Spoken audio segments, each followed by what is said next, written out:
Cabaran yang pertama kita hadapi adalah menghadapi tekangan masa untuk membuat perbincangan. Jadual ahli kumpulan yang padat menyukarkan penetapan masa untuk perbincangan bersama. Kesukaran mengimbangi waktu untuk tugasan dengan aktiviti lain seperti kelas, kerja sambilan dan komitmen peribadi. Antara cara untuk mengatasi cabaran tersebut adalah yang pertama, menggunakan platform dalam talian seperti WhatsApp, Microsoft Teams dan juga Meet yang membolehkan perbincangan berlangsung tanpa bertemu secara fizikal. Yang kedua adalah tetapkan jadual.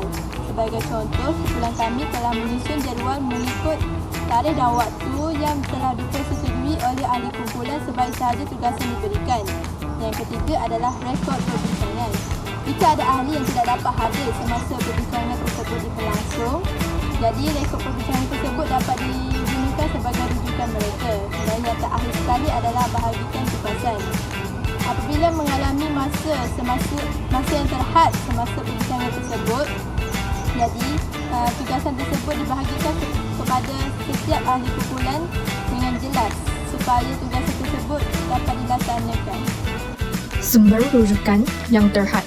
Kesukaran mendapatkan bahan rujukan yang relevan dan berkualiti, terutamanya untuk tugasan yang memerlukan maklumat terkini. Kekurangan akses kepada jurnal, buku, filem, atau artikel yang diperlukan. Menyelesaikan cabaran tentang kesukaran mendapatkan bahan rujukan yang relevan dan berkualiti dan kekurangan akses kepada jurnal, buku atau artikel yang diperlukan. Kumpulan kami telah merujuk laman seperti Google Scholar dan website library UUM. Selain itu, kami juga pergi ke perpustakaan untuk mencari bahan rujukan dan berunding dengan pensyarah untuk mendapatkan cadangan sumber. Akhir sekali, kami juga menggunakan artikel berita, laporan organisasi dan dokumen rasmi yang boleh didapati secara dalam talian sebagai sokongan. Antara cabaran yang kami semua hadapi dalam menyiapkan tugasan ini ialah masalah untuk berkolaborasi dalam tugasan.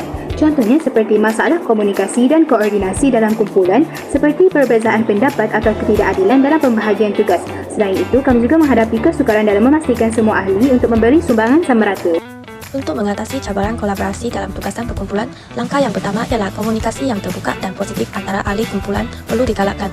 Ahli kumpulan harus berasa selesa untuk berkongsi pendapatan, memberi cadangan atau melaporkan sebarang kesukaran tanpa rasa takut. Pada masa yang sama, ahli kumpulan perlu menghormati pandangan orang lain dan memastikan keputusan dibuat secara kolektif. Selain itu, langkah yang kedua ialah pembahagian tugas dilakukan dengan jelas. Setiap ahli kumpulan perlu diberikan peranan dan tanggungjawab yang spesifik berdasarkan kemahiran mereka. Langkah yang ketiga ialah menggunakan alat pembantuan untuk memudahkan pengurusan tugasan seperti Google Docs. Alat ini bukan sahaja membantu memastikan tugasan berjalan dengan lancar, tetapi juga memudahkan ahli kumpulan mengesan sebarang masalah yang timbul dan menyelesaikan dengan segera. Barang teknologi sering menjadi masalah utama kami dalam menyiapkan tugasan. Masalah seperti komputer rosak, sambungan internet tidak stabil dan kekurangan kemahiran menggunakan perisian tertentu sering berlaku. Lain itu, kami juga kadang-kadang tidak mempunyai akses kepada peralatan atau perisian yang diperlukan. Cabaran ini benar-benar menguji kreativiti dan keupayaan kami untuk mencari penyelesaian terbaik. Cara mengatasinya adalah dengan menyediakan alternatif seperti menyimpan bahan di awan seperti di Google Drive untuk mengelakkan kehilangan data.